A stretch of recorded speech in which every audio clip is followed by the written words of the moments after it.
আমি ধরতাম। কি দিয়ে ধরতাম? বিল-ইয়ামিন, ডান হাত দিয়ে। নবীর ডান হাত ধরতাম, আমরা এটা পড়েছি। অথচ আল্লাহ বলেন আমার ডান হাত দিয়ে আমি ধরতাম নবীকে। কেন ডান হাতের নাম দিলেন? মেনহবি শিমাল দিলেন না কেন? বাম হাতের নাম দিতে পারতেন না? কথা বলছেন না কেন? আল্লাহর বাম হাতে একটু শক্তি কম, তাই ওনার বাম হাতে থাপ্পড় খেয়েছে। বাম হাতের নাম না দিয়ে ডান হাতের নাম দিলেন কেন? আমরা সচরাচর যেটা দিয়ে উদাহরণ দিলে বুঝি ভালো, আল্লাহ ওই উদাহরণ কোরআনে সেট করেছেন বেশি। আমরা বাস্তবে দেখি যে আমাদের বাম হাতের চাইতে ডান হাতের শক্তি, ক্ষমতা, পাওয়ার একটু বেশি, নাকি? কথা বলেন। আমরা যেহেতু বুঝবো ভালো ডান হাত দিলে, কারণ এটা ছাড়া এটা পাওয়ার বেশি না। এটা দিয়ে ধরলে যেভাবে শক্ত করে ধরা যায়, এটা দিয়ে ওইভাবে ধরা যাবে? আল্লাহ জন্য নিজের ডান হাত এখানে ব্যবহার করে শক্ত জানিয়েছেন যে আমি আমার ডান হাত দিয়ে নবীকে ধরতাম, তার মানে শক্ত ভাবে।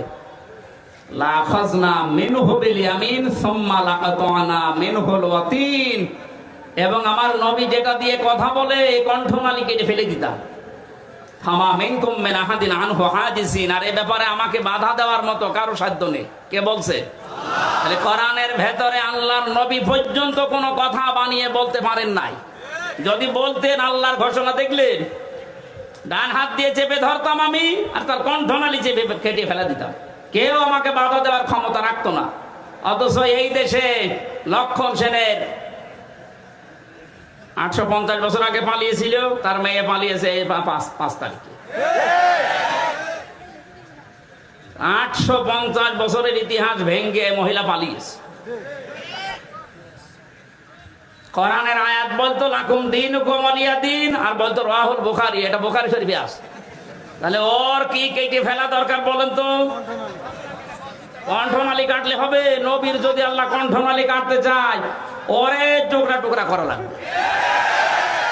কোরআনের কথা আপনি হাদিসের নাম দিয়ে চালাবেন মানে? সবগুলো এরকম, সব মেকি। দাড়ি রেখেছিল, তাও মেকি দাড়ি, নয়তো পালানোর সময় দাড়ি কাটলো কোন কারণে? কথা বলে না কেন?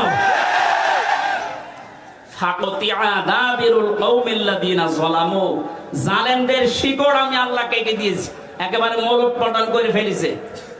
এই জন্য আয়াতের শেষে আল্লাহ বলেন আলহামদুলিল্লাহি রাব্বিল আলামিন, প্রশংসা সব আমি আল্লাহর জন্য। সুতরাং এই দেশে এখন থেকে কিয়ামত পর্যন্ত যারাই আসুক, প্রশংসা আল্লাহ বাদে কোনো বাবার, কোনো স্বামীর আর হবে না ইনশাআল্লাহ। আমরা ওই আল্লাহর জন্য প্রশংসায় নত হয়ে বলছি আলহামদুলিল্লাহ। দরুদ আর সালাম পড়ছি নবী মুহাম্মদ রাসূলুল্লাহ সাল্লাল্লাহু আলাইহি ওয়াসাল্লামের প্রতি। আজকের তেলাওয়াত কিন্তু আয়াত আপনাদের সবারই প্রায় মুখস্থ আছে, সূরা লাহাব। কোন সূরা? নবীজির যে 10 জন চাচা ছিল, নবীজির বাবা মিলে 11 জন। 10টা চাচার ভেতরে 2 জন আমরা জানি মুসলমান হয়ে তারা জান্নাতি, হযরত আব্বাস, হযরত হামজা। আজ বৈষম্য বিরোধী ছাত্র আন্দোলনে 152 জনের 108 জন ইসলামী ছাত্র শিবিরের নেতা কর্মী। এইটা দেখার পরে অনেক মুনাফিক এবং আলেম নামে জালেম, ওই যে বাতিলের 5টা গোলাম যারা ছিল, যারা কেন্দ্রীয় মসজিদে ইমামতি জোর করে নেওয়ার জন্য জুতা খেয়েছে। কি নির্লজ্জ! জুতা খাওয়ার পরে বলছে যত জুতা আমারে মেরেছে একটা আমার গায়ে লাগেনি। কত বড় শয়তান! শয়তান ওর কথা শোনে আর বলে আল্লাহ তুমি আমারে শয়তান বানিয়েছো। ওর বাবা কিন্তু ভালো ছিল, মাওলানা শামসুল হক ফরিদপুরি রহমতুল্লাহ আলাইহি। এইরকম বাবার কাছ থেকে এই কালপিট আসলো কি করে? কওমি মাদ্রাসার হাজার হাজার আলেম, আমি আলেমদেরকে জেলখানায় পেয়েছি। 76 জন তো আমার সাথে ছিল। মাওলানা মামুনুল হক, মাওলানা শাকাওয়াত হোসেন রাজি, খালিদ সাইফুল্লাহ আইয়ুবী, জুনায়েদ আল হাবিব ভাই সহ যতগুলো আলেম পেয়েছি, সব এই রুহুল আমিনের নামে বদদুয়া করত। বলে আমাদের সম্মান মান সব শেষ করে দিয়েছে। এরকম একটা বিশ্ব বিখ্যাত জালেমকে সে কওমি জননী নাম দিয়েছে। আবার দাঁড়িয়েছে নৌকা মার্কা নিয়ে। ও যদি কুকুর মার্কা নিয়ে দাঁড়াতো তাও পাস করত। নৌকা মার্কা নিয়ে মানুষ দাঁড়ায়, এটা ঘৃণিত হয়ে গেছে। মার্কাটা এখন ঘৃণিত। এখন অবস্থা যায় এই দেশে কেউ যদি বলে যে আমি নৌকার লোক, ওরা পিটিয়ে মেরে ফেলবে মানুষ। 15.5 বছরে যেমন ইসলাম পন্থী আমি এ কথা বলার ক্ষমতা আমাদের ছিল না, আল্লাহ পুরাটা উল্টিয়ে দিয়েছে। বলেন, এ কাজটা করেছে খালি ছাত্র আর ছাত্রী ভাইরা না, এ কাজটা করেছে সরাসরি আল্লাহ নিজে। সূরা আনআম 44 নম্বর আয়াত তার প্রমাণ। ফালাম্মা নাসু মা যুক্কিরু বিহি, যখন তারা আমার জিকির, আমার আলোচনা, আমার আয়াতগুলো ভুলে যায়, তখন তাদের শান্তি বৃদ্ধি করে দেয়। এমন বৃদ্ধি করেছিল আল্লাহর কোরআনে পর্যন্ত ভোগ হতো। রিমান্ডে আমি যে অফিসার গুলো পেয়েছিলাম মুসলমান নামে, খুব সুন্দর সুন্দর নাম, আব্দুল মান্নান, আসাদুজ্জামান, শেখ ইমরান হোসেন, জাহিদ হাসান, আতিকুল ইসলাম ভইয়া, নাম সুন্দর না? রিমান্ডে আমার মাঠের নিচে নিয়ে বলতো আল্লাহর এই জায়গায় ভুল হয়েছে। আল্লাহ তো এমনি ধরেনি, শেষ পর্যন্ত ধরেছে এই কারণে। এখন পরিচয় দেওয়া দূরের কথা, খালি মাঝে মাঝে বলো হুজুর দোয়া করেন। কি দোয়া করবো? আপনি যা করেছেন দোয়া বের হয়, দোয়া চাবেন না, দোয়ার পরিবর্তে কিন্তু বদদোয়া বের হবে। এজন্য আমার মনে হচ্ছে আগস্টের 5 তারিখে আল্লাহ যেটা করেছে এটা শুধু ছাত্র ছাত্রীরা করে না, আল্লাহ নিজে করেছে। কথা বলেন। আল্লাহর এই নিয়ামতের শুকরিয়া আমরা আদায় করব, দাম দেব এই নিয়ামতের ইনশাআল্লাহ। নিয়ামতের শুকরিয়া আদায়ের মাধ্যম আমি এর আগে বহুবার বলেছি। কয়টা বলেন তো? 3টা। 1 নম্বরে আপনাকে বলতে হবে যেটা নিয়ামত। এই যে বাক স্বাধীনতা আমাদের ছিল না, আমরা যে ফিরে পেলাম, এটা নিয়ামত না? হ্যাঁ, নিয়ামত আমাদের। আমরা এই দেশে 100 জনের 58 জন এখন চাচ্ছে দেশে ইসলাম কায়েম হোক এদের কাছে। বাকি 28 জন এরা শুধু থালা নেওয়ার ধান্দায় আছে, আমি নাম নিলাম না। আর বাকি 14 জন এখন ওই যে জালেমদের দোসর আছে, ওরা কিন্তু এটা নিয়ামত মনে করে না, ওরা গজব মনে করে। কি হয়ে গেল? আল্লাহ যে ফাইদা হুম মোবিলিজেশন দিয়েছেন। মোবিলিজেশন মানে হতাশ হয়ে যাও, হঠাৎ করে নিরাশ হয়ে পড়লে যে কি হয়ে গেল। আমার তো মনে হয় 1500 বছর আগে করার না, এখন দেখে দেখে আল্লাহ নাজিল করছে। যে কথা বলতেছিলাম, আমরা নিয়ামতের শুকরিয়া আদায়ের প্রথম মাধ্যম আমরা স্বীকার করছি এদেশের 100 জনের অন্তত 58 জন যে হ্যাঁ এ বিষয় আল্লাহর নিয়ামত। এটা কি? 2 নম্বরে আমাদের অন্তরের ভেতরে একটা শান্তি লাগবে, এটা আমাদের লাগে। এই লাগে না? এই বিজয় পাওয়ার পরে এখনো শান্তি পাচ্ছেন না কারা? হাত তোলেন তো। যাক আলহামদুলিল্লাহ, যে নিয়ামত যে এটা আমরা বুঝতে পারছি। 3 নাম্বার কি? 3 নাম্বার হচ্ছে যে উদ্দেশ্যে আল্লাহ নিয়ামত দিয়েছেন, এই নিয়ামতকে ওই জায়গা মতো পৌঁছিয়ে দেওয়া। বাক স্বাধীনতা ছিল না, আল্লাহর বিধান প্রকাশ্যে আমরা মানতে পারতাম না। বলেন হ্যাঁ, নামাজ পড়তাম। কিসের নামাজ পড়তেন আপনি? 10 জন মানুষ নামাজের পরে যেটা চুপ করেন, একটু বসেন ভাই, কথা বলবেন না, কথা বলেন, বন্ধ করেন। 10 জন মানুষ নামাজে যেটা পড়ে, নামাজের ওই পঠিত বিষয় যদি নামাজের পরে 10 জন মিলে একটু আলোচনা করতো, বলতো গোপন পরামর্শ করছে। এই কথা বলেন, এই অবস্থা ছিল না? এখন আছে ওইটা? 10 জন না 10,000 মানুষ নিয়ে নামাজে যা পড়েছেন ওইটা ব্যাখ্যা করেন, কেউ কিছু বলবে না, আরো যারা বাধা দেয় তারা এসে বসে পড়বে। এই বাস্তবতাটা আমরা তৈরি করতে চাই। ডক্টর মোহাম্মদ ইউনূস গত পরশুদিন ঘোষণা দিয়েছেন ইসলাম অনুযায়ী দেশ চলবে, আলহামদুলিল্লাহ। আমরা চাই তার এই কথাটা যেন ঠিক থাকে। ক্ষমতায় দিয়ে আসে আসুক, না আসে না আসুক, ওটা দেখার দরকার নেই। আমরা চাই ইসলাম দিয়ে দেশ চলবে। কারণ 53 বছর বহু খেল দেখেছি, এই খেলা আমরা আর দেখতে চাই না। দেখতে চাই এ দেশ আল্লাহর কালাম দিয়ে চলছে। কথা বলে তারা চান মনে প্রাণে এই নিয়ামতকে দেখে লিল্লাহি তাকবীর।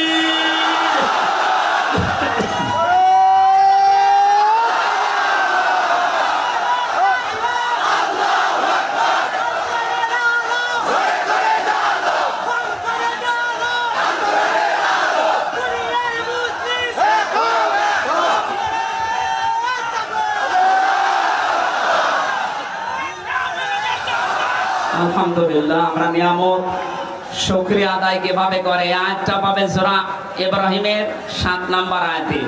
ওয়াইদ তাআযানা রাব্বুকুম লাইন শাকারতুম লাযিদান্নাকুম ওয়া লাইন কাফারতুম ইন্না আযাবি লাশাদীদ। আমি ব্যাখ্যায় যাচ্ছি না, আপনারা বাড়িতে মিলিয়ে নিন। সূরা লাহাব পড়েছি। নবীজির দুইজন চাচার ভেতরে একজন হযরতে আব্বাস আর একজন হযরত হামজা রাদিয়াল্লাহু তাআলা আনহুমা। এই দুইজন জান্নাতি, এতে আমাদের সন্দেহ আছে? সাহাবায়ে কেরাম প্রত্যেকে আল্লাহর জান্নাতি, সন্দেহ আছে আমাদের? না, প্রত্যেকটা সাহাবী জান্নাতি। এই যে যার নাম বললাম নবীর চাচা আব্বাস, উনি অনেক আগে মুসলমান হয়েছিলেন কিন্তু প্রকাশ করেননি। আজ এই সমন্বয়কদের 108 জনের সব 152 জনের 108 জন শিবিরের, এজন্য অনেক জালেম নামে আলেম, আলেম নামে জালেম। আর যারা মুনাফিক, আমি নাম নিলাম না, এরা এখন উচ্চবাচ্য করছে, বিশেষ করে কিছু রাম আর বামরা পরিচয় গোপন করে তারা এই কাজ করলো, এরা মুনাফিক। আরে শয়তান! হযরতে আব্বাস নিজে পরিচয় গোপন করে আবু জেহেলের সাথে ছিলেন, এমনকি নবীর বিরুদ্ধে পর্যন্ত বদরের ময়দানে যুদ্ধ করতে গেছে আবু জেহেলের সাথে, অথচ তখনও তিনি মুসলমান। তারপর জীবনী পড়ে দেখেন। তাহলে পরিচয় গোপন করে ইসলামের কাজ করা, নবীর কাজ করা, এটা নবীর সাহাবীদের সুন্নাহ, নবীর মাদের সুন্নাহ। নবীর মা হযরতে মুসা আলাইহিস সালামের মা তার সন্তানকে গোপন করে, পরিচয় গোপন করে দুধ পান করিয়েছিলেন নিজের আপন সন্তানকে। এটা কোনোদিন শোনেননি? হযরতে ইব্রাহিমকে নিজের মা পরিচয় গোপন করে লালন পালন করেছিলেন। এক কথা বলে না কেন? এরকম একটা দুইটা না, হাজার হাজার ঘটনা ইতিহাসে আছে। সুতরাং ইসলামী ছাত্র শিবিরের যে ভাইরা, সাদিক কায়েম ভাই সহ যারা এসএম ফরাদ সহ যারা পরিচয় গোপন করে জালেমদের সাথে মিশে ওদের গোড়া কেটে দিয়েছে, এদের সংবর্ধনা দেওয়া দরকার। আর এরকম ফতোয়াবাজি করছে, হ্যাঁ পরিচয় গোপন করলে এরা মুনাফিক। আরে শয়তান! মুনাফিক হওয়ার যে লক্ষণগুলো কোনটা পেয়েছিস ওর ভেতরে? মুনাফিকের যে 4টা আলামত আছে: কথা বললে মিথ্যা কথা বলে, ওয়াদা দিলে খেলাপ করে, আমানত রাখলে খেয়ানত করে, আর কারো সাথে ঝগড়া হলে গালি দেয়।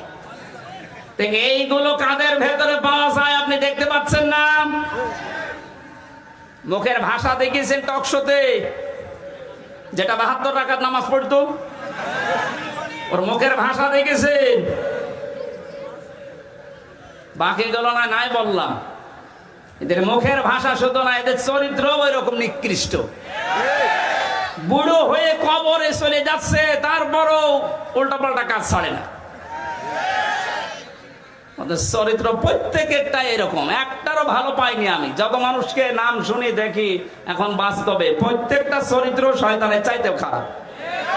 এখনো পর্যন্ত যদি আপনার হুঁশ না ফেরে, এতে কবে আবার হুঁশ ফিরবে বলেন তো? আমরা যেহেতু তাফসীরুল কোরআন মাহফিল দিয়েছেন, তাফসীরের দিকে যাচ্ছি, এজন্য ঐতিহাসিক একটা প্রেক্ষাপট বলছি। নবীদের আরো 2 জন চাচা জাহান্নামী, একটা আবু লাহাব আর আবু তালেব। এই যে আবু লাহাব, যে লোকটা, তার নামে আল্লাহ একটা সূরা নাযিল করলেন। কেন দিয়েছেন? ঐতিহাসিকরা লিখেছে, এটা বুখারী শরীফের ভেতরে আছে। এই যে আব্বাস রাদিয়াল্লাহু তাআলা আনহু, তার সন্তান আব্দুল্লাহ বর্ণনা করছে, বিশ্ব নবী নবুয়ত পাওয়ার পর হেরা গুহা থেকে যখন হযরতে খাদিজাতুল কুবরার কাছে এসে বললেন, ইয়া খাদিজা জাম্মিলুনি জাম্মিলুনি, আমাকে ঢেকে দাও, আমি আমার নিজের জীবনের উপরে আশঙ্কা করছি, ভয় পাচ্ছি, আমার জীবন সম্পর্কে আমি ভীত সন্তুষ্ট, আমি ভয় পেয়েছি। এই দেখেছিলাম, এক পা আকাশে এক পা জমিনে, বিশাল এক ফেরেশতা আমার কাছে এসেছিল। হযরতে খাদিজাতুল কুবরা ওই দিন নবীজিকে 6টা সান্ত্বনা দিয়েছিলেন। এখানে মা বোন যারা এসেছেন খুব খেয়াল করে মিলাবেন। হযরতে খাদিজাতুল কুবরা ওই দিন ডাক দিয়ে বলেছেন, আবুল কাসেম, ভয় পাবেন না আপনি। কাল্লা, কখনোই না। আল্লাহি মা ইউখজিকাল্লাহু আবাদান, আল্লাহ কখনো আপনাকে অপমান, অপদস্থ, ভয় দেখাতে পারে না, আপনাকে লাঞ্ছিত করতে আল্লাহ পারে না। কে বলছেন এ কথা? স্ত্রী। কে বলছেন? বলেন বলেন। আমরা বাইরের জায়গা থেকে কাজকর্ম করে, কর্মজীবন শেষ করে, দিনের দাওয়াত দিয়ে বাড়িতে আসার পর আমাদের স্ত্রীরা যদি এই 6টা কথা যেটা খাদিজাতুল কুবরা বলেছিলেন, আপনার সম্পর্কে, আমার সম্পর্কে, আমার স্ত্রী, আমার ঘরের মানুষ যদি বলতে পারে, আপনি বুঝবেন আপনি নবীর পথে আছেন। আর যদি দেখেন যে না, এগুলোর একটাও বলছে না, তাহলে বুঝবেন আপনি নবীর তরিকায় নেই, অন্য তরিকায় আছেন। খাদিজাতুল কুবরা এতটুকু বাক্য উচ্চারণ করার ভেতরে তিনি আল্লাহর নবীকে শুনিয়েছিলেন আল্লাহর নাম 2 বার। আল্লাহি, আল্লাহর কসম, কাল্লা, কখনো না, মা ইয়াখজিকাল্লাহু আবাদান, কখনো আল্লাহ আপনাকে অপমান অপদস্থ করতে পারে না। ছোট একটা বাক্যে খাদিজাতুল কুবরা আল্লাহর নাম বললেন কয়বার? আরো জোরে। অথচ তিনি তখন পর্যন্ত মুসলমান হননি, কারণ তিনি এখনো দাওয়াত পাননি। মুসলমান হবেন কি করে? মুসলমান না হওয়ার পরেও তিনি এ পর্যন্ত খাদিজাতুল কুবরা আল্লাহর নামে 2 বার উচ্চারণ করে নবীকে অভয় দিচ্ছেন। আপনি ভয় পাবেন না। ইন্নাকা লা তাসিলুর রিহমা, গরম পানিটা পানি কি খেলা করার জন্য নিয়ে আসলেন? এসে লাগবে না, আপনি এখানে বসেন, বসেন, বেকার ডিস্টার্ব করলেন।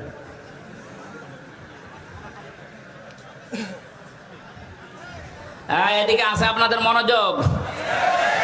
হযরতে খাদিজা বলেছিলেন, হে নবী, হে আমার স্বামী, ইন্নাকা লা তাসিলুর রিহমা, আপনি রেহেমের সম্পর্কগুলো ঠিক রাখেন।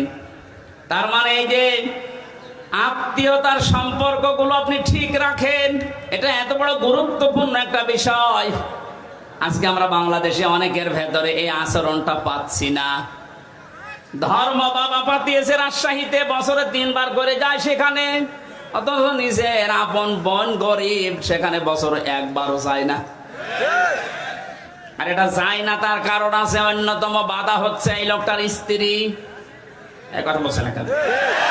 এমন অনেক বউ আছে নিজের ননদকে, নিজের দেবরেরকে যদি স্বামী সাহায্য করে তাহলে তার মন পাওয়া যায় না। অথচ ধর্ম আত্মীয় পাঠিয়েছে সে শিবগঞ্জে, সেখানে আপনি 5 বার বউ নিয়ে যান, ও আনন্দে আছে, ও খুশি আছে।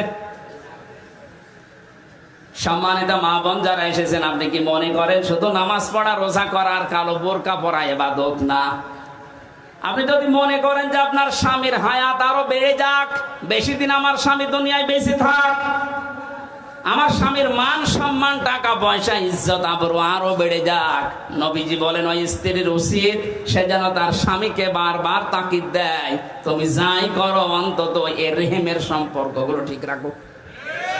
আত্মীয়তার সম্পর্ক যেগুলো আছে রক্তের, এইগুলো তুমি ঠিক রাখো।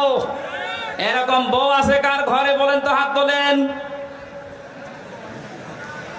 ঠিক আছে, আলহামদুলিল্লাহ, তাও তো 3-4 জন আছে। আমি হাসির জন্য বলি না, হাজার হাজার মানুষের ভেতরে মাত্র 3-4 জন। বাকিগুলোর অবস্থা কোন জায়গায় আছে এখন বলেন? খুব ঝামেলায় আছি আমরা নাকি? সম্মানিত মা বোনেরা, এটা যে ইবাদত আপনি অনেকে জানেই না। আপনার স্বামীর সাথে যার যার রক্তের সম্পর্ক আছে, তার বোন, তার ভাই, তার চাচা, ফুফু, তার মা বাবা, এগুলোর সাথে যেন সম্পর্ক ঠিক রাখে আপনি তাকিদ দেবেন। এটাও আপনার নামাজের মতো সওয়াব হবে। আর যদি এগুলো কাট করার জন্য চেষ্টা চালান, আপনার নামাজ রোজাও কাট হয়ে যাবে। কথা বলেন। নবীজির স্ত্রী বলছে আপনি ভয় পাবেন না, কারণ যারা রক্তের সম্পর্ক ঠিক রাখে তাদেরকে কেউ ভয় দেখাতে পারে না। আর আমরা ভয় পাই কারণ আমাদের রক্তের সম্পর্কগুলো ঠিক নেই। 2 নম্বরে স্ত্রী বলছেন তাহমিলুল কাল্লা, হে আমার স্বামী, কখনো আপনাকে আল্লাহ অপমান করতে পারে না, আপনাকে অপদস্থ করতে পারে না, কারণ আপনি মানুষের বোঝা বহন করেন। বাস্তবতার দিকে তাকান। হাদিসের এদিকে তাকান। হে আবুল কাসেম, হে আমার কাসেমের পিতা, হে আমার স্বামী, আপনাকে আল্লাহ ভয় দেখাবে না, কারণ আপনি মানুষের বোঝা বহন করেন। কারণ এই পৃথিবীতে মানুষের বোঝা যারা বহন করে তাদেরকে আল্লাহ ভয় দেখান না। অথচ বাস্তবে দেখলাম কি, এই 15.5 বছরে কত বোঝা আমাদের মাথার উপরে চাপিয়ে দিয়ে উনি পালিয়েছে। আমাদের মাথার উপরে 1 লক্ষ টাকার ঋণের বোঝা। গত 8 দিন আগে আমার একটা মেয়ে হয়েছে, হাফসা জান্নাত, ওর মাথার উপরে এখন 1 লাখ টাকা ঋণ। আমি বানিয়ে বলছি? সব বসে আছে, জিজ্ঞাসা করেন। কত মানুষকে আপনি পা হারা, চোখ হারা, হাত হারা করে এই যে বোঝা, পরিবারের বোঝা বানিয়ে দিয়ে পালিয়ে গেলেন।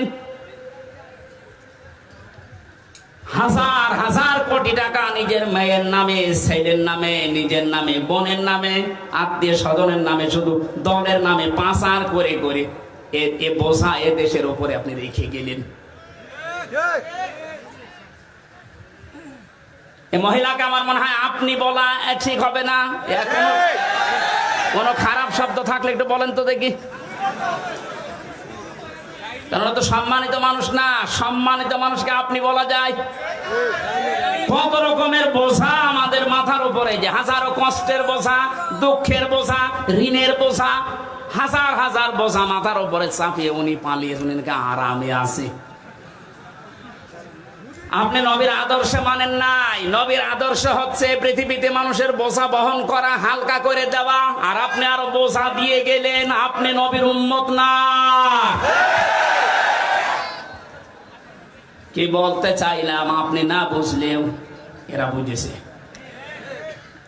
সুতরাং যারা মানুষের বোঝা আরো ভারী করে দেন, হালকা না করে বোঝা আরো ভারী করেন, আরো বেশি করে দেন বোঝা।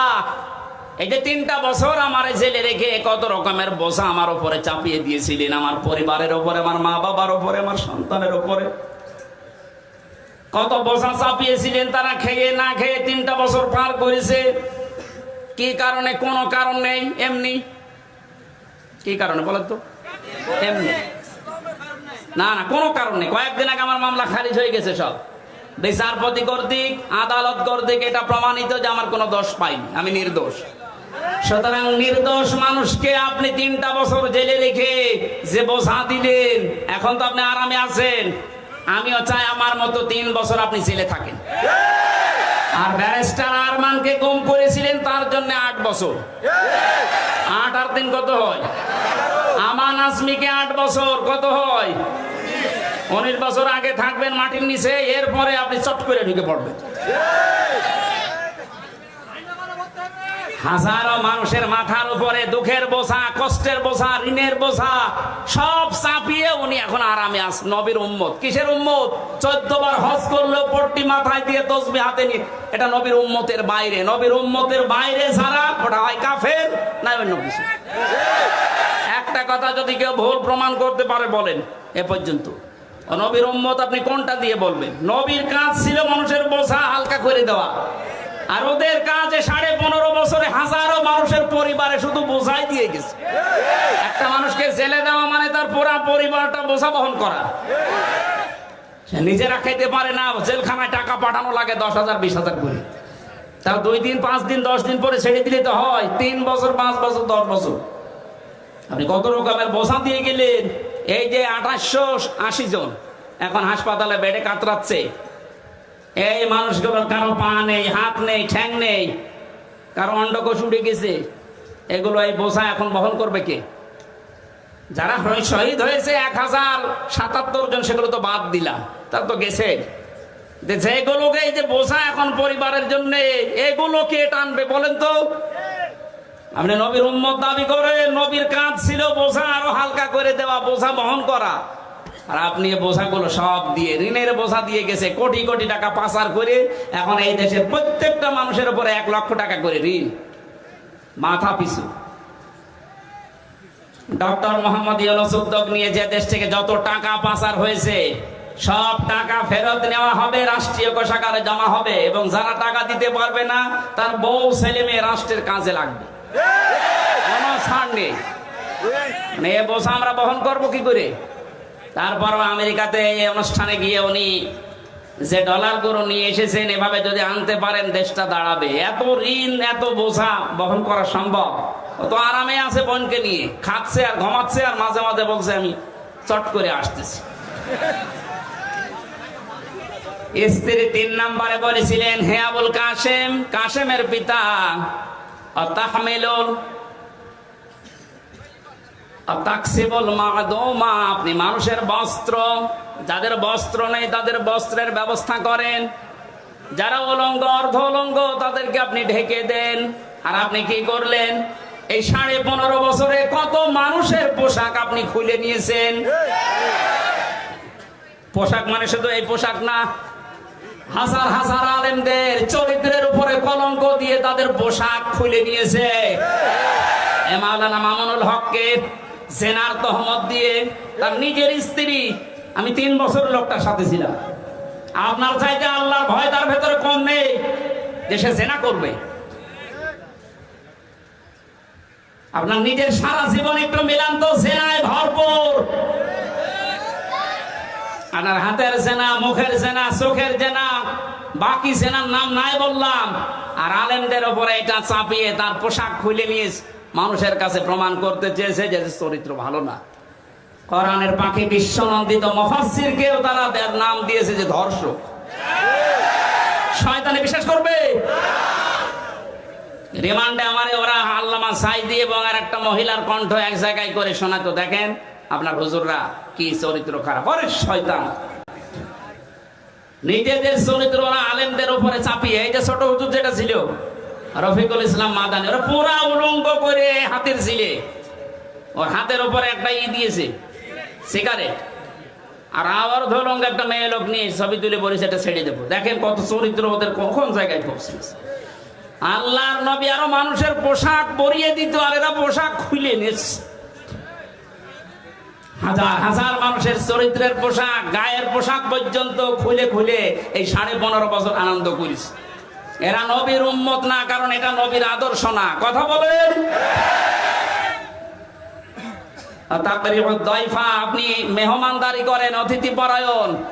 আজ তাকান সারা দেশের দিকে, নবীর এই আদর্শগুলো যারা ধারণ করে তাদের হাতে আমরা দেশটা দিতে চাই।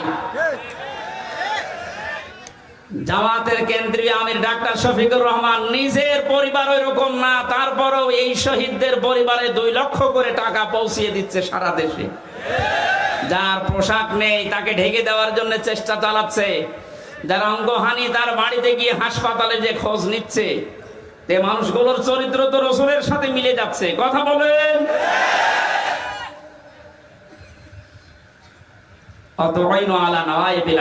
আপনি হককে সাহায্য করেন, হক প্রতিষ্ঠার জন্য কাজ করেন। নবীজির স্ত্রী যা যা বলেছিল নবীর পক্ষে, আমরা এখন বাস্তবে দেশে বাংলাদেশ জামাত ইসলামী, ইসলামী ছাত্র শিবিরের ভেতরে দেখতে পাচ্ছি। আপনি যাই বলেন, মন খারাপ করেন আর খুশি হন, এইটাই বাস্তব। তাহলে হাদিস বাদ দিয়ে দেন। এগুলো মিলে যাচ্ছে, খাপের খাপ মমতাজের বাপ। আমরা করবো কি মিলে গেলে? আপনার সাথে তো মিলছে না। হ্যাঁ, আপনি নিয়ে আসেন আপনার সাথে কি মিলছে, আমি দেখাচ্ছি। সূরা লাহাব আপনার সাথে মিলবে, বলবো। সুতরাং নবীর হাদিসের সাথে যাদের জীবন চরিত্র মিলে যাচ্ছে তাদেরকে একটু দিয়ে দেখা যায় না যে কেমন চলে দেশটা। 52 বছর তো দেখেছি। ডাক্তার শফিকুর রহমান ঘোষণা দিয়েছে 15 বছর লাগবে না, মাত্র 10 বছর আমাদের হাতে দেন, চাঁদাবাজ এ নাম বাংলাদেশে থাকবে না। একটু বিশ্বাস হয় না আপনাদের? একটু দিয়ে দেখেন না কেন? কত মানুষের নাম তো শুনলাম আমরা, কেউ পারে নাই, আরো চাঁদাবাজি করেছে। 5 তারিখের বিকাল আসতে দেরি, আগস্টের অনেকে চাঁদাবাজিতে লেগে পড়েছিল, এখনো হাতে থালা পায়নি। তাই যদি অবস্থা হয়, থালা পেলেও তো বড় চাঁদাবাজ হবে। সুতরাং আমরা চাই এমন মানুষকে দিতে যিনি ঘোষণা অলরেডি দিয়ে দিয়েছে, যদি ইসলাম এদেশে ক্ষমতায় আসে আমাদেরকে যদি আপনারা দেন, আমরা জাতির শাসক হব না, খাদেম হব। চাঁদাবাজ না, ভিক্ষা করে খাবেন, চাঁদাবাজি করবেন না, ঘোষণা দিয়েছেন উনি কালকে। কথা বলে না কেন? একটাবার একটু দেওয়া যায় না? আমরা দিতে চাই।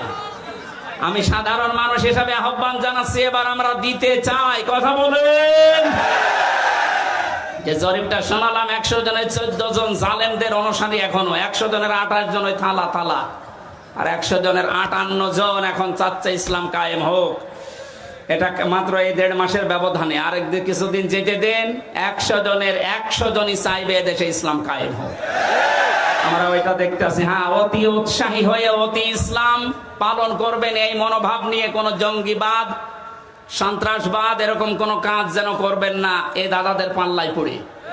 কারণ ওরা আপনাদেরকে অতি ইসলাম এটা মানার আগ্রহ দেখিয়ে আবার ওই ট্যাগ দেবে, মৌলবাদ, জঙ্গি, উগ্রবাদী, এরকম ট্যাগ দিয়ে শেষে বিশ্বের কাছে আবার কালার করবে, আবার ওই থালা হাতে নেবে, নিয়ে আবার গুম খুন শুরু হবে। কথা বলবে আমরা এ সুযোগ দিতে চাই না। অতি ইসলাম না, যেভাবে ইসলাম পালন করা দরকার বাবা আস্তে আস্তে শুরু করে। সূরা লাহাব, নবীজি এখানে নবুয়ত পাওয়ার পরেই চলে গেলেন বাতাহা নামক একটা পাহাড়ের উপরে উঠে তিনি ইয়া সাবাহা, ইয়া সাবাহা বলে ডাক দিলেন। তিনি একটা লাল কাপড় উড়িয়ে দিয়েছিলেন। এটা ছিল ওই জামানার এই স্যাটেলাইট। কারণ এখন যেমন এই যে মিডিয়াগুলো কাজ করছে এটা ছড়িয়ে দেওয়ার জন্য, ওই জামানার স্যাটেলাইট ছিল, মিডিয়া ছিল এই লাল কাপড়। এই পাহাড়ের উপরে কেউ যদি লাল কাপড় উড়িয়ে দিত, এলাকার মানুষরা মনে করত যে লোকটা বিপদে আছে, সবাই গিয়ে পাহাড়ের পাদদেশে হাজির। বিশ্ব নবী তখন ডাক দিয়ে বললেন, হে আমার জাতির লোকেরা, আমি যদি বলি এই পাহাড়ের পাদদেশে একদল সৈন্য আছে, তোমাদেরকে আক্রমণ করবে তারা, তোমরা কি বিশ্বাস করো আমার কথা? এক বাক্যে সবাই বলেছে, হ্যাঁ মুহাম্মদ, জীবনে তোমাকে আমরা মিথ্যা কথা বলতে শুনিনি, অবশ্যই বিশ্বাস করব। হঠাৎ করে নবীজি তখন তাদেরকে দাওয়াত দেওয়ার উদ্দেশ্যে বললেন, আমি যে কালেমা নিয়ে এসেছি, যে ইসলাম নিয়ে এসেছি, তোমরা যদি এটা পড়তে অস্বীকার করো, আল্লাহর গজবের ফেরেশতারা ওত পেতে আছে, তারা তোমাদের আক্রমণ করবে। সঙ্গে সঙ্গে তারা পনেই চাচা আবু লাহাব ও ছিল একটু পেছনে, নিজে মাটির উপর থেকে একটা পাথর তুলে নিয়ে আল্লাহর নবীর দিকে নিক্ষেপ করেছে আর বলেছে, তাব্বালাকা লিহাদা জামাতানা ইয়া মুহাম্মদ, হে মুহাম্মদ তুই ধ্বংস হয়ে যা, এই জন্য আমাদেরকে তুই একত্রিত করলি। জোরে বলেন নাউজুবিল্লাহ। আল্লাহ রাব্বুল আলামিন সহ্য না করে সঙ্গে সঙ্গে তার নামে আয়াত নাজিল করেছেন, তাব্বাত ইয়াদা আবি লাহাবিন ওয়া তাব। আয়াতের প্রথম অংশে আল্লাহ ধ্বংস কামনা করলেন তার, আর দ্বিতীয় অংশে তার পরিচয় তুলে ধরলেন। এবার আসেন মূল শিক্ষায়। কালকে ঐতিহাসিক সরোয়ার্দী উদ্যান ঢাকাতে আমি এই পয়েন্টের উপরে আলোচনা করেছিলাম, নবীজির সাথে দুনিয়ায় যারাই বিয়াদবি করে আল্লাহ তাদেরকেই ধ্বংস করে দেয়। আজ ফ্রান্স থেকে শুরু করে বাংলাদেশে অনেকে নবীজিকে নিয়ে কটূক্তি করছে। স্পষ্ট ভাষায় বলতে চাই, এদেশে কিন্তু নবীর উম্মত সিয়াম নবীর উম্মত, এ ব্যাপারে আমাদের কোনো সন্দেহ বলেন? আপনি বুঝে করেন আর না করেন, নবীকে নিয়ে যদি কোনো কটূক্তি হয়, 15 বছর তো বাবাকে নিয়ে কিছু করলে তাই খবর ছিল। নবীকে আপনি গালিগালাজ করেন, অসুবিধা নেই, কিন্তু দিন পাল্টিয়ে গেছে। এখন থেকে কিয়ামত পর্যন্ত আমরা ঘোষণা দিয়ে দিলাম, এদেশে যদি সত্যিই কেউ নবীকে নিয়ে উল্টাপাল্টা কোনো মন্তব্য করেন, কোন দলের, কোন গোষ্ঠীর, কোন পরাশক্তির আর দেখা হবে না, আর ভাঙা জবাব দেওয়া হবে ইনশাআল্লাহ। আল্লাহ নিজে বরদোয়া দিলেন, তাব্বাত ইয়াদা, আবু লাহাবের 2 হাত ধ্বংস হয়ে যাক। প্রশ্ন আসতে পারে, ও পাথর মেরেছিল কয় হাত দিয়ে? তাহলে এই হাতও ধ্বংস করে দিলেন মানে? আপনি যদি এই মোবাইলটা এখান থেকে এখন ছুড়ে মারেন, আমার এই হাত নড়েনি? কথা বলেন এখানে, পাথরটা যখন এইভাবে নিক্ষেপ করেছিল, এই হাত নড়াচড়া করে সাহায্য করেছিল। আল্লাহ জন্য ইয়াদান নিয়েছিল, শব্দটা ইয়াদানি এজাফতের কারণে ওটা পড়ে গেছে। আল্লাহ দিয়ে বচন দিলেন, এই জন্য ইয়াদুন না দিয়ে ইয়াদা একালিপ টান আছে। তাব্বাত ইয়াদা আবি লাহাবি ওয়া তাব। আল্লাহ বলেন আবু লাহাবের 2 হাতই ধ্বংস হয়ে যাক, এবং সে ধ্বংস হয়েছে। জবাব হচ্ছে এই, যেহেতু এই হাত নড়াচড়া দিয়েছে, আজ বাংলাদেশে পাঠ্য পুস্তকে যে কমিটি বানানো হয়েছে, এখানে মুসলমানদের আলেম এদেশে কম আছে। 5 জন আলেমকে নিতে পারেন না, এক কথা বলেন না কেন? নাস্তিক মুরতাদদের দায়িত্ব দিয়ে ওরা সমকামিতা ঢোকাতে আছে। পুরুষে পুরুষে নাকি বিয়ে করবে, মহিলা মহিলায় বিয়ে করবে। আল্লাহর পুরা সিস্টেম পাল্টিয়ে ফেলছে। কোন জাতি, কোন সৃষ্টি যদি তার নিজের আকৃতি পাল্টিয়ে ফেলে, তাকে মেরে ফেললেও কোনো গুনাহ নেই। এটা আমি বানিয়ে বললাম? সূরা নিসার ভেতরে আছে, কোন সৃষ্টি যদি তার নিজের আকৃতি পাল্টিয়ে ফেলে। এই জন্যই তো নবীজি আয়াতের ব্যাখ্যায় আছে, বিশ্ব নবী জানিয়েছেন, কোন মহিলা যদি পুরুষের সাজসজ্জ গ্রহণ করে তার উপরে 24 ঘন্টা আল্লাহর লানত। কোন মহিলা, কোন নারী যদি নিজের আকৃতি পাল্টিয়ে পুরুষের বেশ ধরে, কোন পুরুষ যদি নিজের আকৃতি পাল্টিয়ে মহিলার বেশ ধরে, আর সিনেমা, নভেল, নাটক যারা বানাচ্ছেন, নারীর বেশ পুরুষে ধরছে, পুরুষের বেশ নারী ধরছেন, ধরেন, আমরা নিষেধ করেছেন। আপনার জাহান্নামে যেতে চান, আরো দরকার হয় পাশায় লাফতি দিয়ে দেব, কোনো অসুবিধা নেই। কিন্তু সাবধান, আজ এই সমস্ত নভেল, নাটক এই বানিয়ে অনেক রসুলের দাড়ি লাগিয়েছে, রসুলের টুপি মাথায় দিয়েছে, জোব্বা গায়ে দিয়ে প্রেম প্রীতি এগুলো দেখাচ্ছে। আমরা এটা সামনে আর মেনে নেব না। বিশ্ব নবীর আদর্শ দিয়ে কলঙ্কিত করে সিনেমা বানাবেন, এটা দেশের মুসলমানেরা অনেকে বোঝে না, তাই কিছু বলে না। বুঝে যদি ফেলে আপনার কিন্তু খবর হয়ে যাবে। সুতরাং আগামীতে এরকম সিনেমা আমরা বন্ধ করতে চাই, এরকম নভেল, নাটক, থিয়েটার আমরা বন্ধ করতে চাই যেখানে রসুলের দাড়ি, তার টুপি, তার জুব্বাকে অপমান করা হচ্ছে। এগুলো দিয়ে একটা বেপরদা মহিলার সাথে প্রেম প্রীতি করবে আর ওগুলো দেখাবে মানুষকে। এটা বিভিন্ন ভাষায় ড্রাবিং হবে, সারা পৃথিবীতে যাবে, মানুষ বুঝবে যে মুসলমানদের নবীর চরিত্র মনে হয় এরকম ছিল। নবীর চরিত্র কি এরকম ছিল? বিশ্বনবী মসজিদে নামাজ পড়তে যাওয়ার সময় একটা বেপরদা মহিলা সামনে পড়েছিল, সঙ্গে সঙ্গে নিজের দৃষ্টিকে নিম্নগামী কমে বাড়িতে আসলেন, হযরতে হাফসাকে ডাক দিলেন। হযরতে হাফসাকে ডাক দিয়ে মন মতো দেখলেন। হযরতে হাফসা বলেন, হে রাসূল, আপনি তো মসজিদে যাচ্ছিলেন, হঠাৎ এসে আমাকে দেখা আরম্ভ করলেন। নবীজি বললেন, দেখো, মসজিদে যাওয়ার সময় একটা বেপরদা মহিলা আমার সামনে পড়েছিল, আমি তাড়াতাড়ি এসে ওকে না দেখে তোমাকে দেখলাম, কারণ ওকে দেখলে আমার কবিরা গুনাহ হবে, তোমাকে দেখলে আমার সওয়াব হবে। যে নবীর চরিত্র এত পুত পবিত্র, তার টুপিকে, তার দাড়িকে আপনি এই নিলয় আলমগীর নাকি এক শয়তান আছে, এর মুখে লাগিয়ে প্রেম প্রীতি শেখাচ্ছে। কথা বলে না কেন? যারা এগুলো করছেন, এর পেছনে যারা বাম হাতের মতো নাড়াচাড়া দিচ্ছেন, আমরা কিন্তু তাদের চিনি। পাঠ্যপুস্তকে যারা ৯৬% মুসলমানের দেশে উল্টাপাল্টা জিনিস লাগাচ্ছেন, এই দুইজন নাস্তিকের কাজ না, এর পেছনে অনেক রাঘব বল মনে হয় হাতে, এই বাম হাতের মতো নাড়াচাড়া দিচ্ছে। যারা দিচ্ছেন সাবধান, আল্লাহ যদি ধরে, এই হাত শুধু না, এই হাত ধ্বংস করে দিবে এবং ধ্বংস হবে নতাব্বা। আবুল আহাব যেমন নিজে ধ্বংস হয়েছিল, আজ যারা ইসলামের বিরুদ্ধে, নবীর বিরুদ্ধে ডান হাত ব্যবহার করছেন, বাম হাত দিয়ে অনেকে পেছন দরজা দিয়ে নাড়াচাড়া দিচ্ছেন, আপনি ধ্বংস হবেন, মাস্ট বি ধ্বংস হবেন। মা আগনা আনহু মালুহু ওয়া মা কাসাব, আপনার সম্পদ আদি যা অর্জন করেছেন একটাও কাজে আসবে না। বাস্তব প্রমাণ এই দরবেশের, একটা টাকা কাজে আসতেছে। শুনলাম হাট আর অবৈধ টাকা নিয়ে এসে নাকি এখন রিমান্ডে বাড়ির খাবার খাচ্ছে।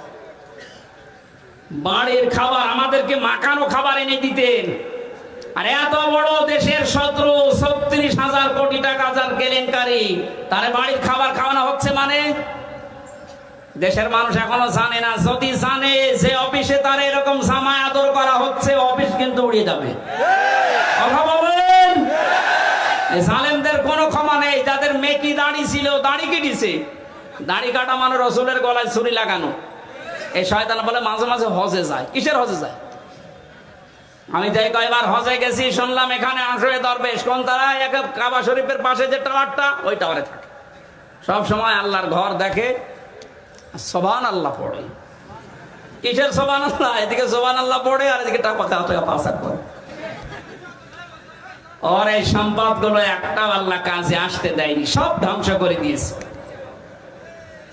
সায়াসলা নারান যাতা লাহাব, অতি শীঘ্রই আমার আল্লাহ তাদেরকে বলতে, এই যে আবু লাহাব, যার নাম, এর নাম ছিল আব্দুল উজ্জা, এত বড়, এত সুন্দর ছিল তার চেহারা, আগুনের লেলিহান শিখা যেটা ওই যে উপর দিয়ে জোহবার মতো বের হয়ে যায়, ওই রকম চেহারা ছিল তার। আল্লাহ পাক বলেন, অতি শীঘ্রই আমি তাকে আগুনের লেলিহান শিখায় প্রবেশ করাবো, আমরাতুহু, এবং তার স্ত্রীকেও। প্রশ্ন আসতে পারে, তার স্ত্রীর দোষ কি? আজ এই বাংলাদেশে আমরা অনেকে আবুল আহাবের স্ত্রী উম্মে জামিলের মতো মহিলা সচক্ষে দেখতে পাচ্ছি। আবুল আহাব তো করেছে, তার স্ত্রী পর্যন্ত নবীকে কষ্ট দিয়েছিল। নিজের সন্তানকে, দুইটা সন্তানকে নবীর দুই মেয়ের সাথে বিয়ে দিয়েছে। আল্লাহর নবীর মেয়ে হযরতে উম্মে কুলসুম এবং রুকাইয়া, এই দুইটা মেয়েকে বিয়ে দিয়েছিল ওতবার ওতাইবার সাথে। এই দুইটা ছেলের সাথে বিয়ে দিয়ে নবীজি যখন দিনের প্রচার আরম্ভ করলেন, এই সূরা লাহাব যখন নাজিল হচ্ছিল, তখন এই মহিলা নিজে তার ছেলে দুইটাকে ডাক দিয়ে বলেছে, দেখো মুহাম্মদ আমাদের নামে কবিতা বানিয়েছে, গালিগালাজ করে। জোরে বলেন নাউজুবিল্লাহ। কোরআনের আয়াতগুলো কি কবিতা? আরো জোরে বলেন। নিজের ছেলেকে ডাক দিয়ে বলছে, এই মুহূর্তে মুহাম্মদের দুইটা মেয়ে তার মুখের উপরে তালাক দিয়ে ফেলে দিয়াই। এমনিতে নবীজি অসহায়, গরিব মানুষ, নিজের সংসারে ওই সময় চলে না। যারা মেয়ের বাবা আছেন একটু ভাবেন তো, দিনের কাজ করতে গিয়ে আপনার দুইটা মেয়েকে যদি জামাই সঙ্গে সঙ্গে তালাক দিয়ে বাড়িতে দিয়ে যায়, একটা বাবার জন্য পরিস্থিতি সামাল দেওয়া কত কঠিন বলেন। আল্লাহর নবী ওই দিন এত বেশি কন্দন করেছিলেন, ছেলে দুইটা তার মায়ের কথা শুনে তার স্বামীকে দিয়ে এই কাজ করিয়ে দুইটা মেয়েকে তালাক দিয়ে নবীজির বাড়িতে ফেলে দিয়ে আসলেন। নবীজি ডাক দিয়ে বললেন, আল্লাহ পাক তুমি দুইটা কুকুর পাঠাও এই দুইজন মানুষের জন্য। এত বড় কঠিন অবস্থায় আমার দুইটা মেয়েকেও আমার পরিবারে দিয়ে গেল তালাক দিয়ে। আল্লাহর নবীর এই কথা শোনার পর ওর বাড়িতে গিয়েছে। এই উম্মে জামিল আবুল আহাবের স্ত্রী ডাক দিয়ে বলে, সন্তানেরা যা করেছো মারহাবা তোমাদের। হ্যাঁ, তোমাদেরকে মুহাম্মদের মেয়েকে ওখানে দেওয়ার সময় কিছু কোনো কথাবার্তা কি শুনতে পেয়েছো? আবুল আহাবের দুই সন্তান উতবা আর উতাইবা ডাক দিয়ে বলে, আম্মা আবুল আহাব, আমার বাবার কথা মতো আপনার কথা মতো আমরা দুইটা বোনকে তালাক দিয়ে এসেছি। মুহাম্মদ কান্নাকাটি করছিল আর আসার সময় বলেছে আমাদেরকে নাকি দুইটা কুকুরে খাবে, বাঘে খাবে। আবুল আহাবের স্ত্রী উম্মে জামিল ডাক দিয়ে বলছে, সন্তান এতক্ষণ যা বলছিলে শুনছিলাম, ভালোই লাগছিল, এখন যেটা বললে এটা তো কেমন লাগে? কারণ ও ছেলে যা বলে তাই হয়ে যায়। তোমাদেরকে খুব সাবধানে রাখা লাগবে। ইয়ামেন থেকে একটা মানুষের কাছে গাছ বেঁধে নিজের, এটা তাফসিরে হাক্কানির ভেতরে পেয়েছি, ইয়ামেন দেশ থেকে একজন অগ্নি পূজকের কাছ থেকে গাছ বেঁধে নিয়ে নিজের সন্তানের হাতে আর মাজায় লাগিয়ে দিয়েছে। এই যে আজ যারা মহিলারা তাবিজ কবজ করে ওর উপরে বিশ্বাস করে, তাবিজ ব্যবহার করা শিরিক। হাদিসে স্পষ্ট নিষেধ, তাবিজ ব্যবহার করা যাবে না। কেউ যদি ঝাড় ফুঁক করতে চান, সূরা নাস, ফালাক আর সূরা ফাতিহা পড়ে আপনি ফু দিতে পারেন, এতটুকুই যথেষ্ট। এটা নবীজি সাহাবীরা করতেন। তাবিজ কবজ লাগিয়ে বিশ্বাস করা লাগবে এটা আমাকে বাঁচাবে, এই বিশ্বাস আবুল আহাবের স্ত্রীর। বলেছিল মুহাম্মদ যেহেতু এই বরদোয়া দিয়েছে যে বাঘে খাবে তোদেরকে, সুতরাং এই কথা হয়েও যেতে পারে বাঘে যেন না খায়, এই হিসাবে আমি বাবার কাছ থেকে যে গাছ পড়া নিয়ে এসেছি। মাজায়ার হাতে বেঁধে দিলেন, ডাক দিয়ে বললেন খুব সাবধানে থাকা লাগবে। আবুল আহাব দুইটা সন্তানকে নিয়ে গেছে ব্যবসা করতে সিরিয়ায়। প্রতিমধ্যে ওই দেশে প্রবেশ করার পরে লোকজন ডাক দিয়ে বলছে, দুইটা কি? বলে আমার ছেলে। যে দেশে এমনিতেই বাঘের উৎপাত বেশি আর আপনি ছেলে নিয়ে এসেছেন, তাড়াতাড়ি দেশে পাঠান। এ বয়সে ছেলের আমরা খুব নিরাপদে রাখি, খুব সতর্কতার সহিত রাখি এ বয়সের ছেলেদেরকে। আবুল আহাব ডাক দিয়ে বলছে, ঠিক আছে, এখন তো নিয়ে যাওয়া সম্ভব না, আজকের রাতটা যাক। মাছা বানিয়েছে উপরে, ছেলেদেরকে উপর তালায় দিয়েছে আর নিচে ও পাহারা দিচ্ছে বসে বসে মানুষকে দিয়ে নিজেও। ঠিক নবীজির এই বরদোয়া রাতের বেলা আল্লাহ পাক দুইটা বাঘ পাঠিয়ে দিয়েছেন। প্রথমে এসে আবুল আহাবের এবং ওর যে পাহারাদার ছিল তাদের মুখ শুকেছে, দেখে না। এক লাফে উপরে গিয়ে দেখে দুইটা ছেলে ঘুমিয়ে আছে, বুক চিরে রক্ত পান করে যখন বেরিয়ে যাচ্ছে। আবুল আহাব তখন তাকিয়ে দেখছে যে যা সব শেষ। নবীজি যা বলেছিলেন যে দুইটা বাঘ আল্লাহ পাঠাও, তোমার পক্ষ থেকে দুইটা কুকুর পাঠাও, ঠিক আল্লাহ তাই পাঠিয়ে ধ্বংস করে দিয়েছে। ১৫০০ বছর হয়ে গেল, এখন আর আবুল আহাব নেই, আবুল আহাবের স্ত্রী নেই, কিন্তু তার প্রেতাত্মারা আছে, তার আত্মীয় স্বজন আছে। নবীর আদর্শ যারা মেনে চলে, নবীর উত্তরাধিকার যারা, নবীর ওয়ারিস যারা, নায়েবে রাসূল যারা, তাদেরকে আপনি যা করছেন এদের বরদোয়া কোনো কাজে লাগবে না বলে কি মনে হয় আপনার? কোরআনের পাখি যা যা বলেছিল জীবনে, আমরা তো দেখছি সব একটা একটা করে মিলে যাচ্ছে। উনি বলেছিলেন জালেমদেরকে, দেশে ইঁদুরের গর্ত তোমরা পাবে না, ঠিক পাচ্ছে না? ইঁদুরের গর্তে জায়গা আছে ওদের? বলেছিলেন যে এই দেশে নাড়া দেওয়া হবে, দিল্লি মামুগার বাড়ি গিয়ে পড়বা, একেবারে তাই পড়িস। ৩ নাম্বার, ওনার একটা স্বপ্নের কথা মাঝে মাঝে বলতেন, এই দেশে জালেমদের নাকের উপরে কোরআনের পতাকা পথ করে উড়বে। এই স্বপ্ন বাস্তবায়ন হবে ইনশাআল্লাহ। আবুল আহাব বাড়িতে আসলেন, প্লেগ রোগ দেখা দিল তার শরীরে। আল্লাহ রাব্বুল আলামিন এত কঠিন ভয়ঙ্কর রোগ তাকে দিয়েছিল, তার কাছে যে যায় তার এই রোগ হয়। শেষ পর্যন্ত ধুকে ধুকে মারা যায়। পড়েছিল, পয়সে গলে দুর্গন্ধ বের হচ্ছিল। আশপাশের লোক এসে, তার আত্মীয় স্বজন যারা আছে তাদেরকে ডাক দিয়ে বলছে, আপনারা কি মানুষ? নিজের বাবা নিজের আত্মীয় মরে পড়ে আছে, পয়সে গলে মা দুর্গন্ধ বের হয়, আপনারা মাটি দেন না। তখন ডম বা মসি যাদেরকে বলা হয়, এরকম মানুষ, আফ্রিকার কালো মানুষদেরকে ডাক দিয়ে দূরে গর্ত করে বাঁশ দিয়ে ঠেলা দিয়ে লাশ ওখানে দিয়ে, এরপরে পাথর দূর থেকে নিক্ষেপ করে করে ওরে মাটি দিয়েছে। আল্লাহ রাব্বুল আলামিন এটাই জানাতে চেয়েছেন, আমি ওকে এমন কঠিন ভয়ঙ্কর শাস্তির ভেতরে ফেলেছিলাম, নবীর বিরুদ্ধে, নবীর ওয়ারিসদের বিরুদ্ধে কিয়ামত পর্যন্ত যারা অবস্থান নেবে জমিনে, আমার আল্লাহ তাদেরকে ঠিক এইরকম অপমান করে বিদায় দেবে। হাম্মালাতাল হাতাব ফি জিদিহা হাবলুম মিন মাসাদ। এই মহিলার নামে আল্লাহ এই 2টা আয়াত নাযিল করলেন। এই কারণে পৃথিবীতে যত মহিলা নবীকে কষ্ট দিয়েছে, তার ভেতরে এই মহিলা 1 নাম্বার। এত বেশি কষ্ট দিত নবীকে, তার স্বামীকে সাহায্য করে করে, যেখানেই নবীজি দাওয়াত দিত, সে তার স্বামীকে নিয়ে বলতো, ওই পাগলের কথা শুনবা না। লোকজন এসে বলতো, আমরা তো পরিচিত না, পাগল বলেন কে এই লোকটা, আপনারা কে? তখন পরিচয় দিত, এইটা ওর চাচা আর আমি ওর চাচি। জোরে বলেন নাউজুবিল্লাহ। বিশ্বনবী সবচাইতে বেশি কষ্ট পেয়েছিলেন এই 2 জনের দ্বারা ইসলাম প্রচার করতে গিয়ে। এই জন্য আল্লাহ আবু সেহেলের নামে কোরআনে আবু সেহেল নামে কোন সূরা দেয়নি। আছে সূরা আলাকের ভেতরে আবু সেহেলের নামে একটা সূরা, একটা আয়াত আছে শুধু।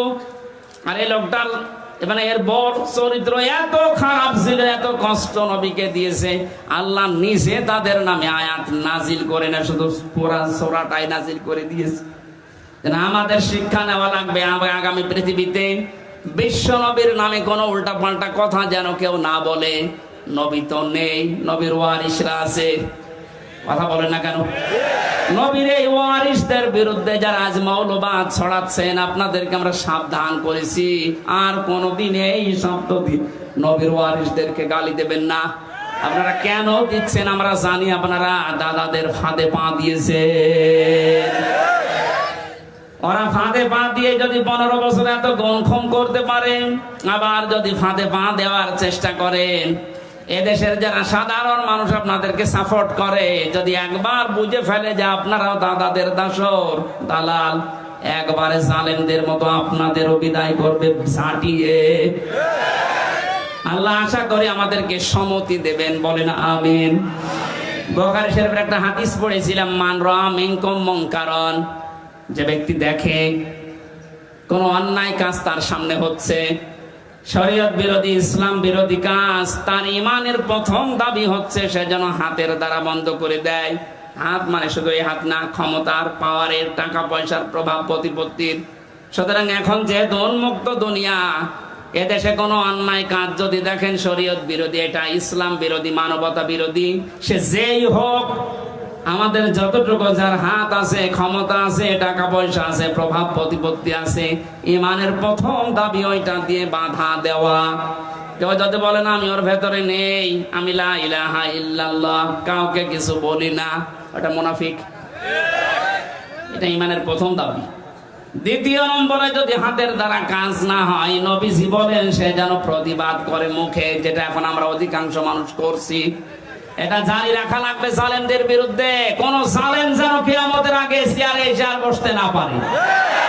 জালেমদের তালিকা করে করে মোড়ে মোড়ে দোকানে দোকানে টাঙিয়ে দেন। কোন জালেম যেন আর মাথা উঁচু করে দাঁড়াতে না পারে। কথা বলেন। এটাও যদি আমরা না পারি, শেষ পর্যন্ত অন্যায় দেখে যেন অন্তত ঘৃণা করি, অন্তর দিয়ে আর এটা চেষ্টা করি কি করে এটা বন্ধ করা যায়। এটা ইমানের একেবারে সর্বনিম্ন পর্যায়। এইটাও যদি না থাকে, বুঝবা তোমার ইমান নেই, তুমি একটা বেঈমান। আল্লাহ আমাদেরকে যেন বেঈমানের খাতায় নিয়ে না যায়। ইমানের এই তিনটা স্তরের যে স্তরে আমরা পারি, প্রথমটা পারলে তো ফার্স্ট ক্লাস, দ্বিতীয়টা পারলে সেকেন্ড ক্লাস, শেষেরটা পারলে থার্ড ক্লাস। অন্তত যে কোনো একটাই তো থাকতে পারি নাকি? আজকের এই কাজটা যেহেতু একটা ভালো কাজ, কোরআন প্রচারের কাজ, তাআওয়ানু আলাল বিররি ওয়াত তাকওয়া, ভালো কাজে একে অন্যকে সাহায্য করো। আপনারা নিজেরা করেননি, ওরা করেছে, ওনারা সাহায্য চাচ্ছে, আপনাদের সামর্থ্য মতো দিয়েছে। এখন যারা যাচ্ছে ওদের কাছে অন্তত এই আয়াতটা মেনে নিয়ে কিছু সর্বশেষ একটু দিয়ে যান। যারা যাচ্ছে যান, আপনারা বের করে রাখেন, সর্বশেষ দিয়ে যান। সুবহানাল্লাহ, আলহামদুলিল্লাহ, লা ইলাহা ইল্লাল্লাহ, সুবহানাল্লাহ, আলহামদুলিল্লাহ।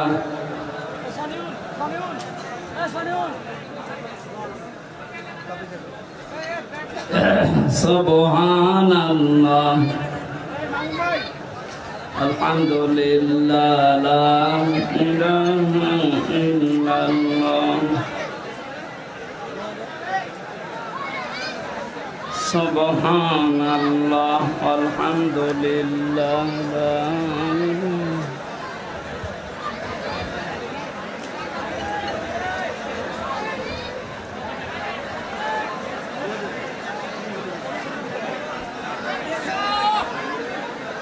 আল্লাহুম্মা আমিন। লা ইলাহা ইল্লা আনতা সুবহানাকা ইন্নী কুনতু মিনাজ জালিমিন। আল্লাহ তাআলা কোরআনে কারীম শোনার জন্য এত রাত পর্যন্ত যারা বসে আছে এদেরকে তুমি মাহরুম করবা না। হযরত ওমরের মতো আমাদেরকে হেদায়েত দিয়ে দাও। মাহফিল বাস্তবায়নের জন্য যারা শ্রম দিয়েছে, যারা অর্থ দিয়েছে, হযরত ওসমানের মতো কবুল করে নাও। এই প্রচন্ড আবহাওয়া আমাদের অনুকূলে নেই, বৃষ্টি কাদার ভেতরে যারা কষ্ট করে করে কোরআন শুনেছে এদেরকে তুমি ডবল সওয়াব দাও আল্লাহ।